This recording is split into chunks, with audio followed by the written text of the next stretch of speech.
Other thing, which I see all the time in senior living, are bird feeders and placing the bird feeders right outside their window. And then you go fill it with the bird seed, whenever it's needed, or if they're still pretty independent. But when we're talking dementia, it'd likely be a scenario where you're going out, filling the bird feeder, and then they can just look out their window and see the little birds coming, which is also a nice connection and very calming. Number 4, simple crafts and activities. When I think of that, the first thing I think would be adult coloring books. And those are so popular for not just for seniors. I know people in their 20s and 30s who love coloring. They said it kind of is almost like it's a stress reliever and almost like meditating. Welcome to Aging in Style, the podcast dedicated to celebrating aging and what it takes to do it well. I'm Lori Williams. I'm a certified senior advisor and senior housing expert. In each episode, you'll learn stories of older adults who are thriving in their 70s, 80s, 90s, and in some cases in their hundreds. Whether you're an older adult or the child of an older adult, this podcast is filled with insightful resources, organizations that are doing incredible work, and stories that will inspire you to volunteer, learn, and who knows, maybe even skydive in your golden years. Hi, welcome to Aging in Style.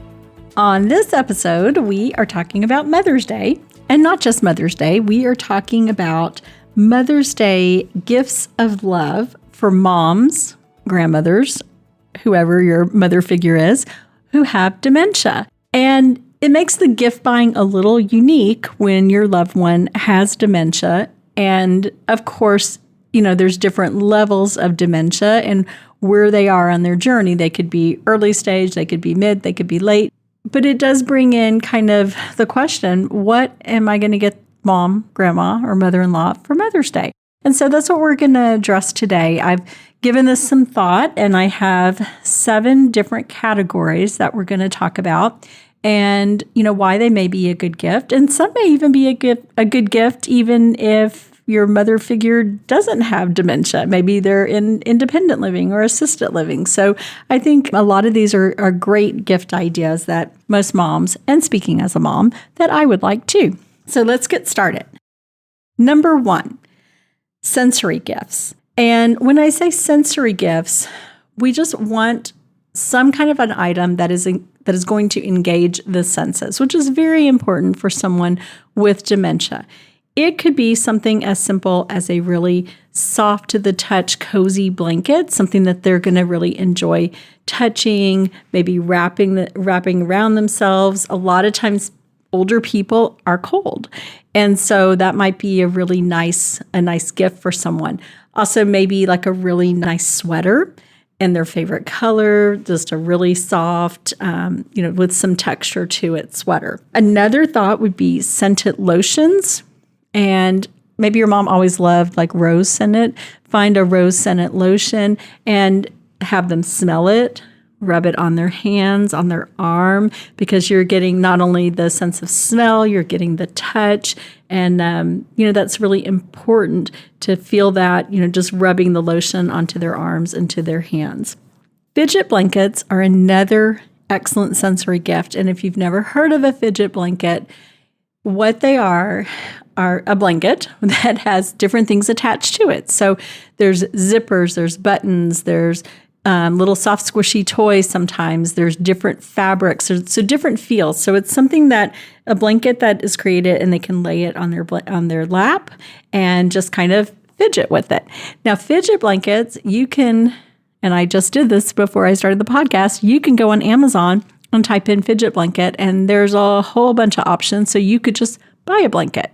Or if you want, you can even make one. So if you're a little bit crafty and want to do something kind of from your heart, maybe even as a project with your kids, that could be kind of fun, or with grandkids if it's for great grandma, you can get together and make the fidget blanket yourselves. And just, again, Google fidget blankets and there's lots of ideas and, how-tos on how to make a fidget blanket.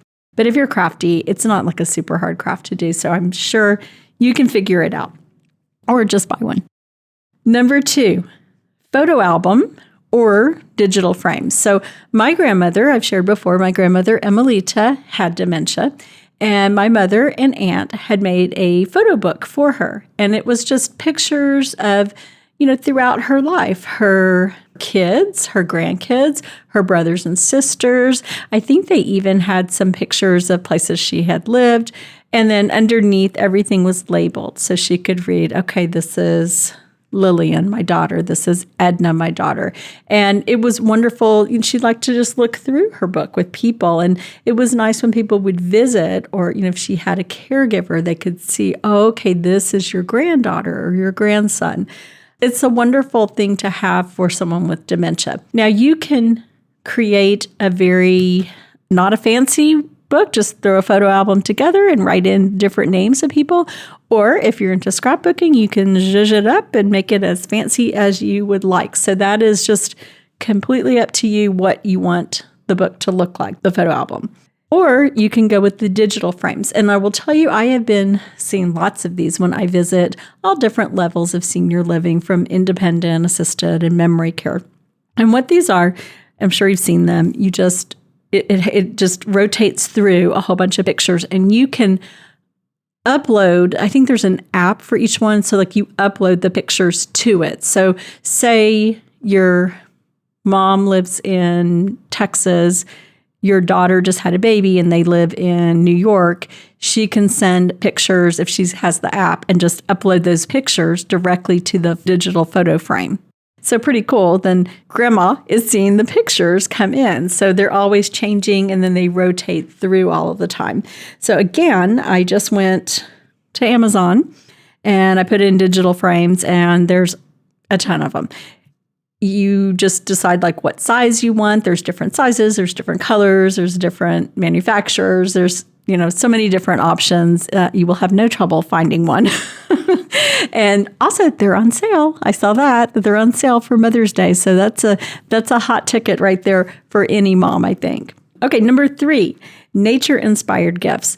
It is so important to have that connection to nature. And we've done a podcast, I guess a few weeks ago, we did one on wellness walks and how important that is to get out into nature, no matter where you are in your dementia journey. And actually, for any of us, it's important to get out in nature and just go for a simple nature walk. It doesn't have to be like hiking up a mountain or anything, but you can just go for a simple 20, 30-minute walk out in nature. So this brings a couple of good ideas if you have a mom, grandma, great-grandma, aunt, whoever who has dementia, where you can go out together and do a nature walk.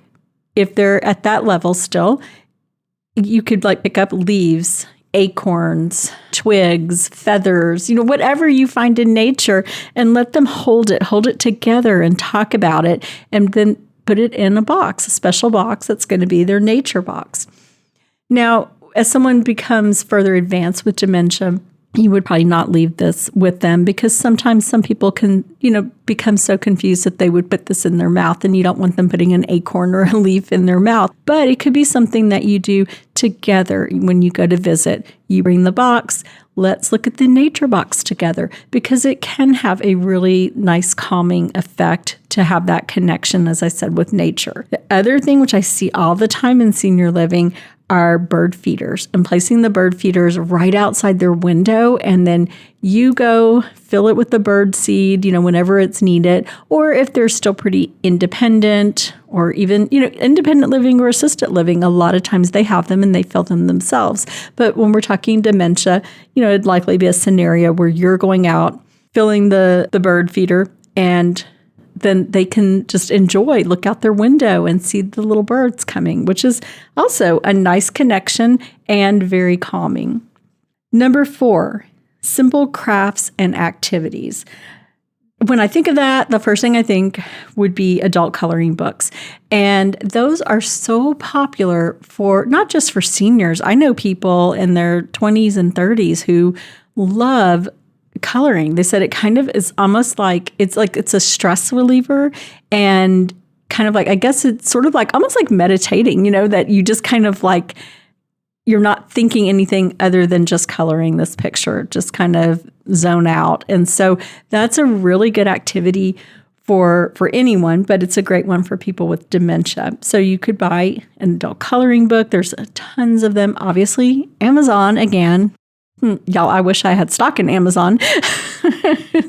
They love me because they come to my house all the time. But you could find it at Walmart also. But I would buy a book. I would buy like maybe colored pencils, crayons, whatever. I mean, there's so many different options out there.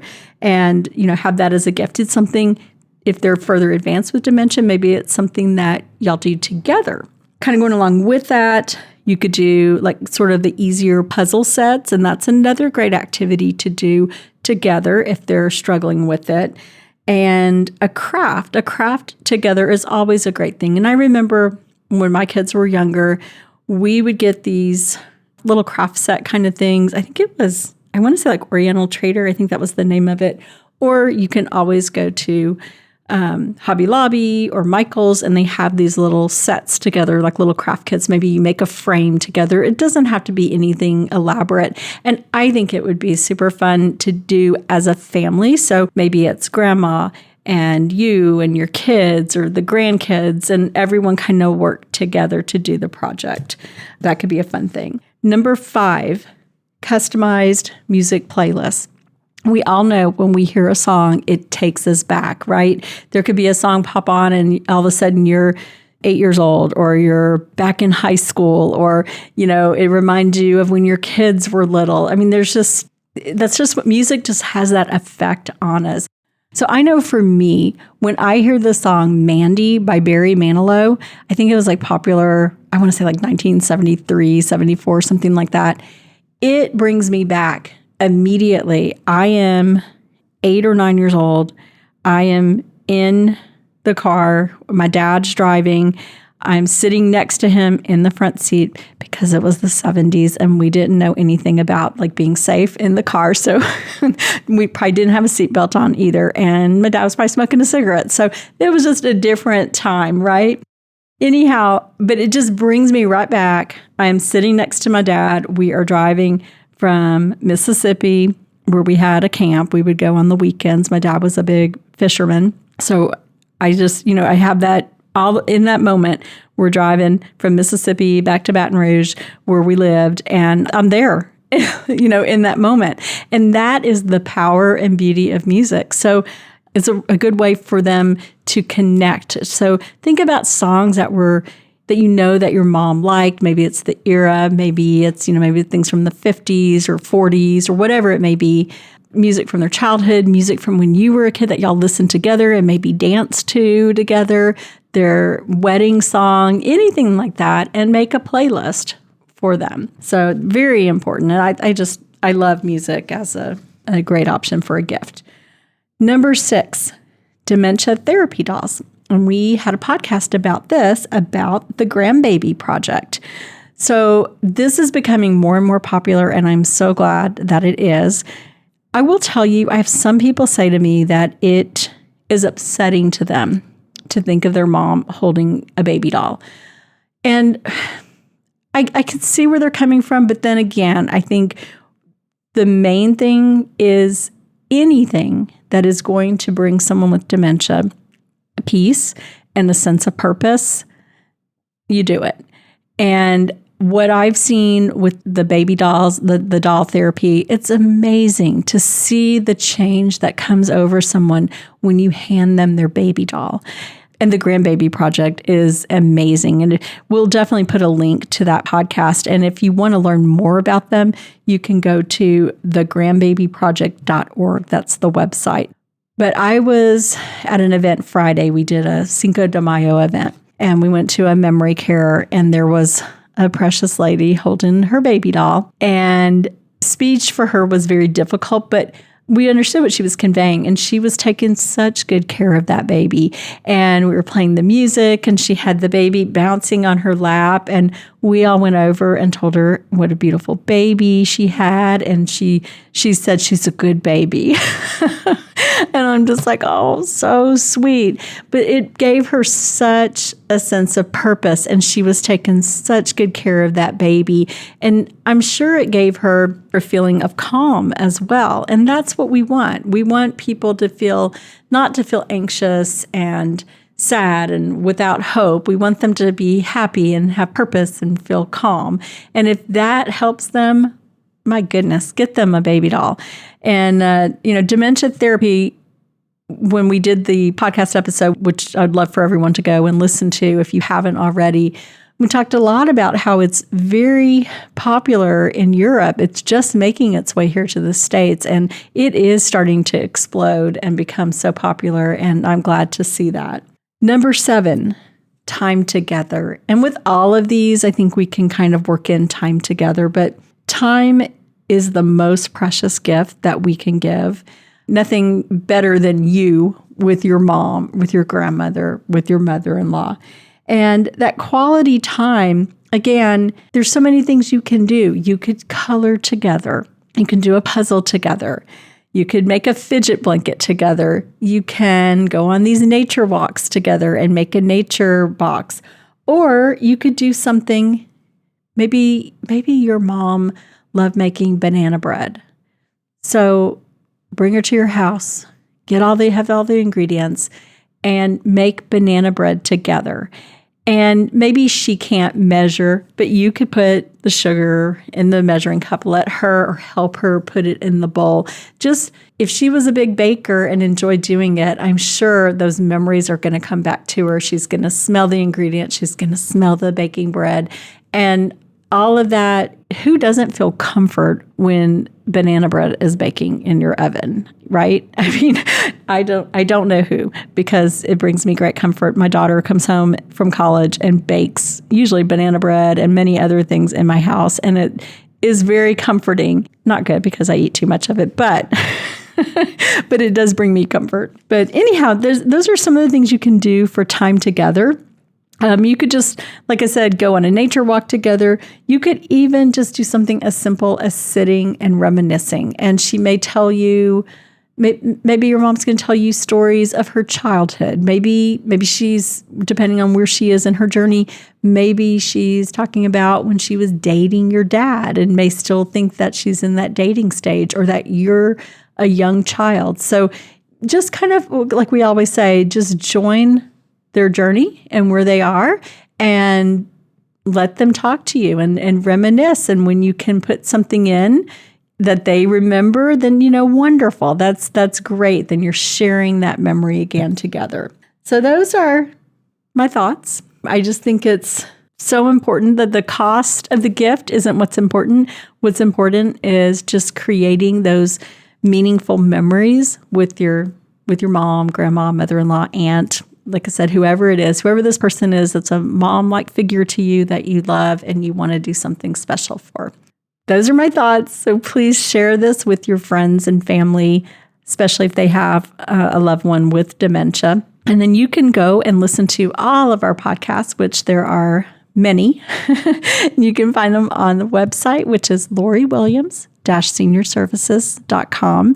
And I hope you got some value from this podcast, and we will talk to you next week. Bye-bye.